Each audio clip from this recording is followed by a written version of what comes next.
E agora as últimas informações do caso da jovem atropelada e arrastada em São Paulo. No domingo, o Espetacular ouviu familiares e amigos de Tainara Santos.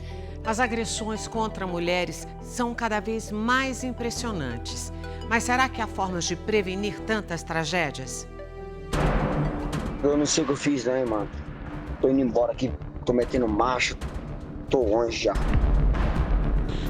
A mensagem foi enviada a um amigo minutos depois desse flagrante. Foi quando ele entrou na marginal, quando ele pegou a marginal, que eu vi que o carro tava dando uns trancos. Quando eu olhei na janela, era ela. A mina tá embaixo do carro!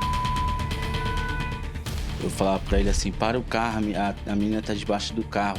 E ele não parava. Meu Deus do céu, mano. Nos registros daquela noite, Tainara Souza Santos, de 31 anos, aparece feliz com os amigos. A Tainara é uma pessoa muito divertida. Ninguém fica triste do lado dela. Ela é uma mulher extremamente divertida, alegre. Eu não tenho nem palavras para dizer o que ela é, mas ela é uma mulher excepcional como mãe, como irmã, como filha.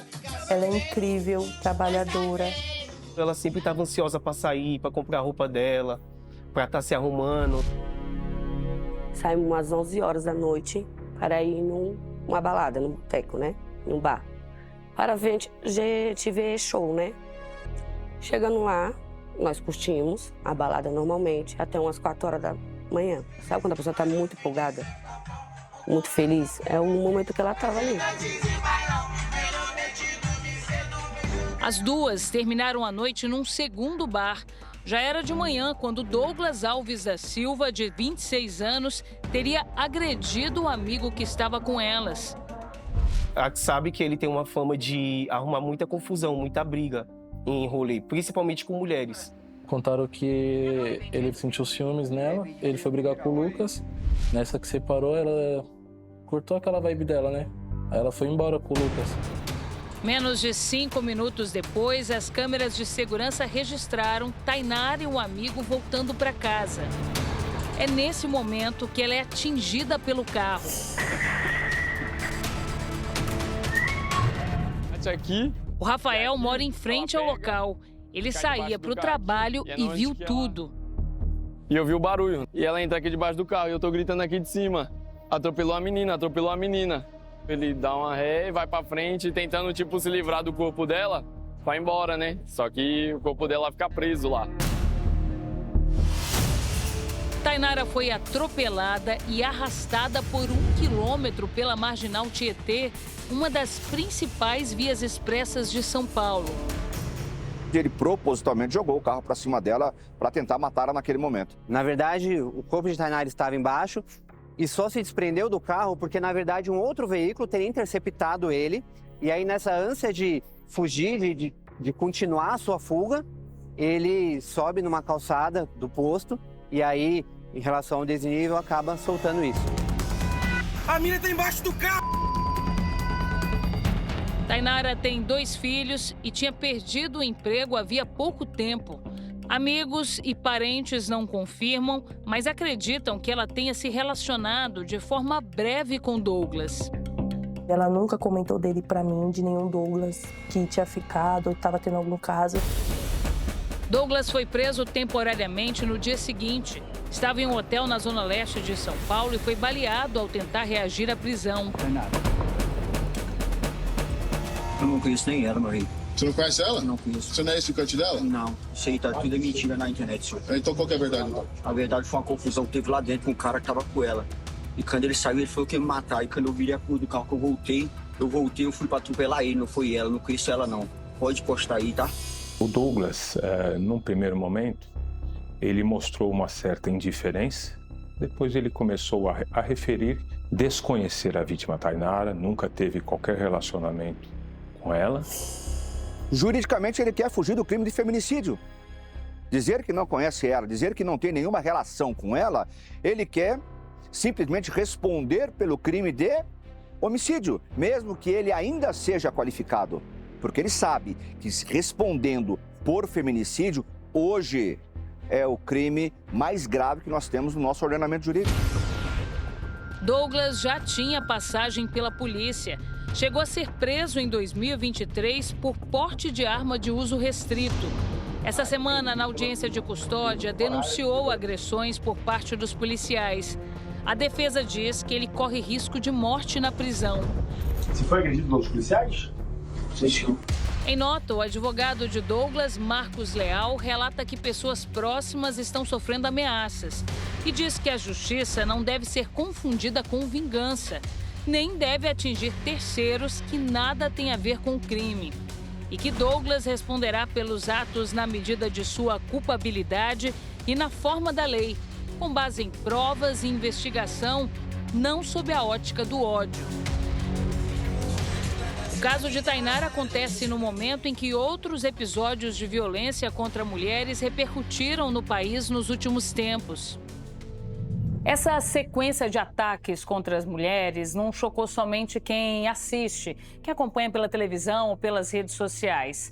Revoltou também quem estuda, investiga, quem trabalha no dia a dia para tentar impedir isso.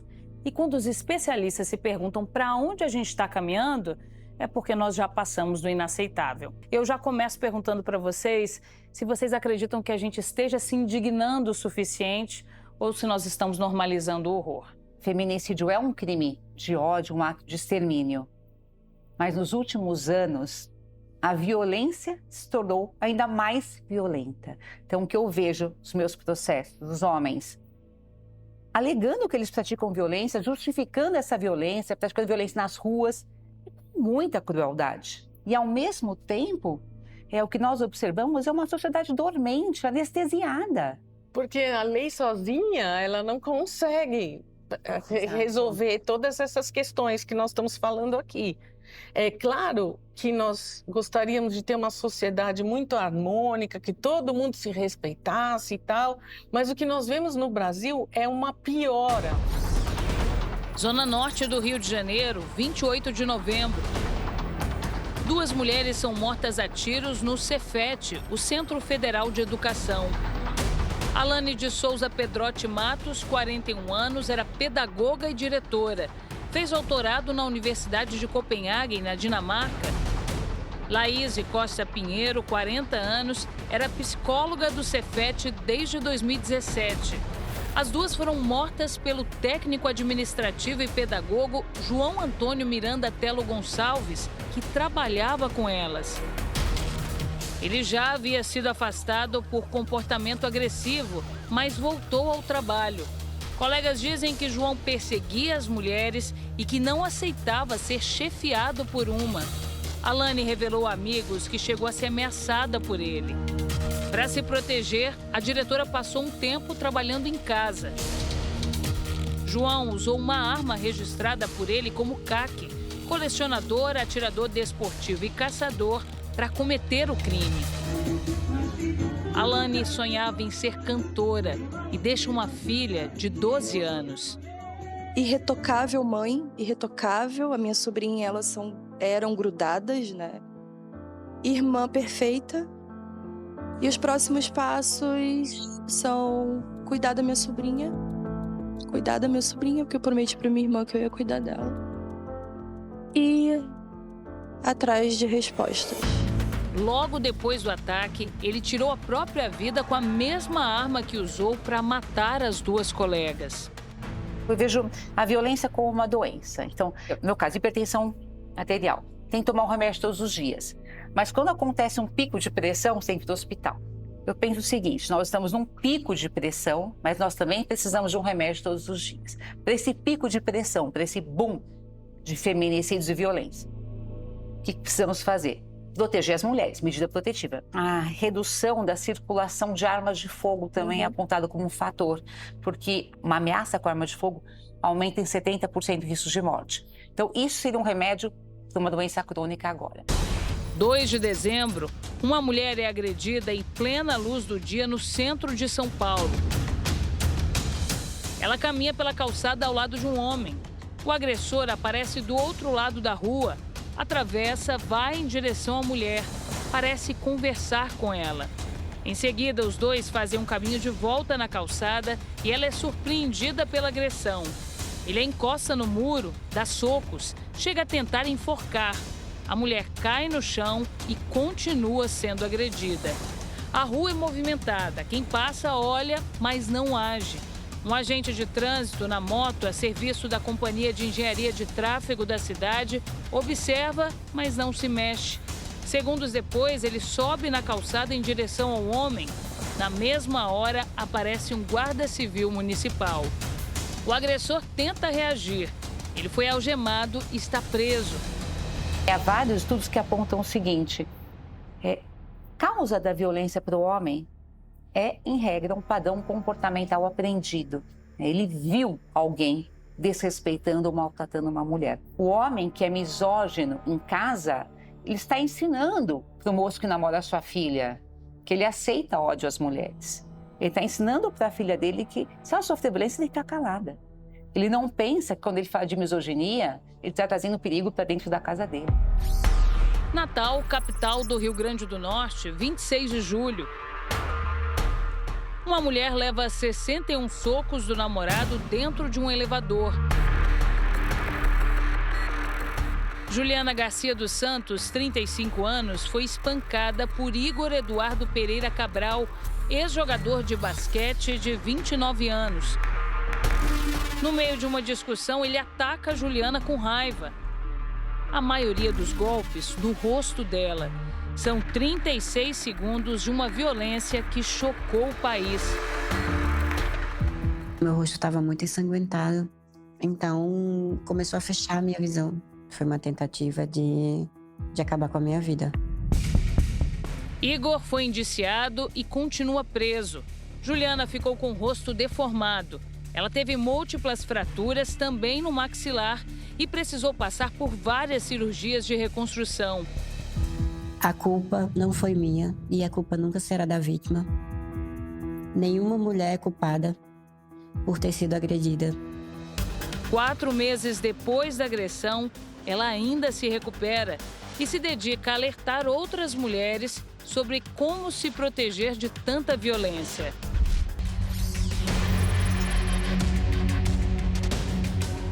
A Railma não teve rede de apoio para terminar o casamento de 10 anos com o marido agressor.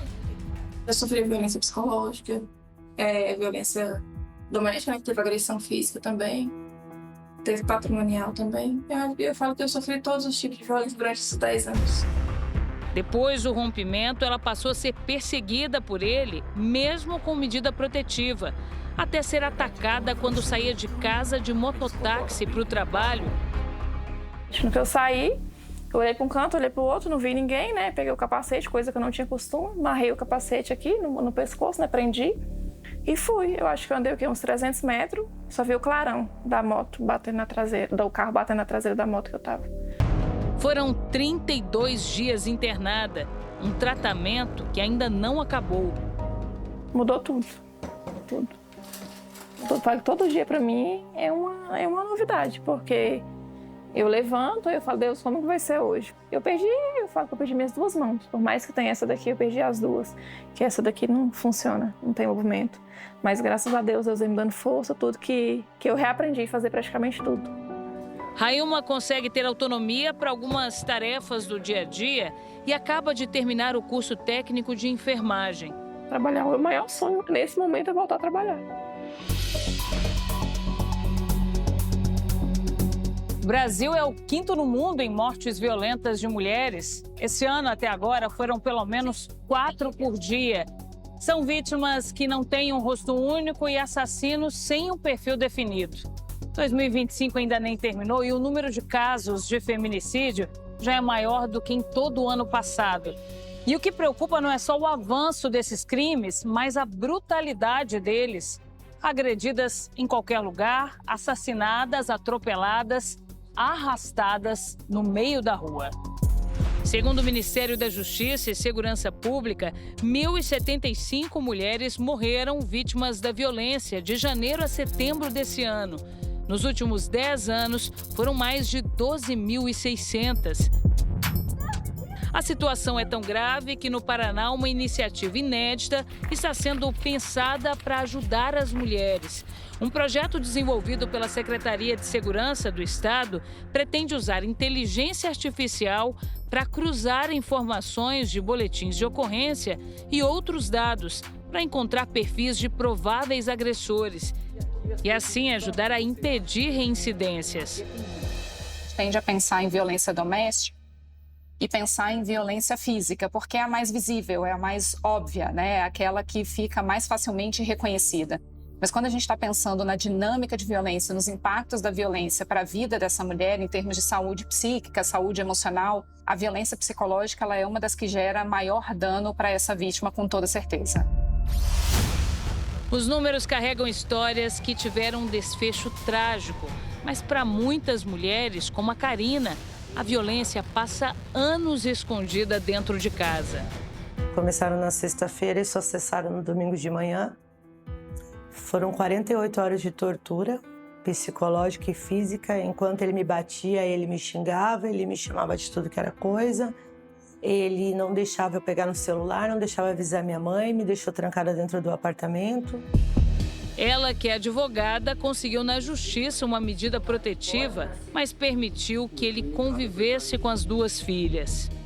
A mais velha falou, mamãe, você pode tentar que eu faça pelo menos no final de semana na casa do papai? Por que ele não veio mais? Eu disse, não, fica tranquilo que a mãe vai conversar. Conversei e ele falou, por intermédio de advogada, a minha pessoa de confiança é minha namorada, ela vai buscar e na outra semana eu lhe devolvo. E a partir dali nunca mais eu consegui saber das minhas filhas. Elas pararam de ir para a escola há mais de 2 meses. E então eu só quero as minhas filhas. Eu quero poder vê-las, acompanhar o crescimento como toda mãe. Para Tainara, a convivência com os 2 filhos vai ser um desafio ainda difícil de imaginar. As crianças ainda não sabem do estado de saúde da mãe, que teve as 2 pernas amputadas. Tainara já passou por 3 cirurgias e deve realizar novos procedimentos. Ela é muito guerreira, entendeu? Porque se você ver o vídeo, todo mundo fala, morreu. A irmã de Tainara, que acaba de ter um bebê, se emociona ao lembrar que a irmã está passando por toda essa tragédia. Eu só quero justiça mesmo. Quero que ele pague pelo que ele fez com a minha irmã, porque nada justifica o que ele fez. Nada justifica. Nada justifica. Ele é um monstro que ele fez. Nós temos que ser fortes e entrar numa briga quando a gente sabe que alguém pode morrer, quando a gente sabe que se não morrer vai ter uma desgraça completa dentro daquela família. Então, o que eu vejo é que às vezes os brasileiros e brasileiras, eles ficam muito temerosos de interceder numa briga, mas às vezes é preciso. 8 testemunhas prestaram depoimento. A polícia quer ouvir agora um amigo que estava com Tainara no momento do ataque. A justiça determinou que Douglas passe por exames no Instituto Médico Legal e ordenou que a Secretaria de Administração Penitenciária providencie atendimento médico a ele por causa do tiro no braço que sofreu no momento da prisão, quando tentou enfrentar os policiais. Nós, enquanto advogados da família, continuaremos brigando para trazer a verdade, para que seja feita a justiça, para que nós tenhamos uma pena, pelo menos minimamente adequada ao prejuízo, ao mal causado a essa menina. Tainara saiu do coma induzido e foi levada ao Hospital das Clínicas de São Paulo. Segundo familiares, ela respondeu a estímulos dos médicos e deve passar por procedimentos de enxertos para recuperar as áreas amputadas.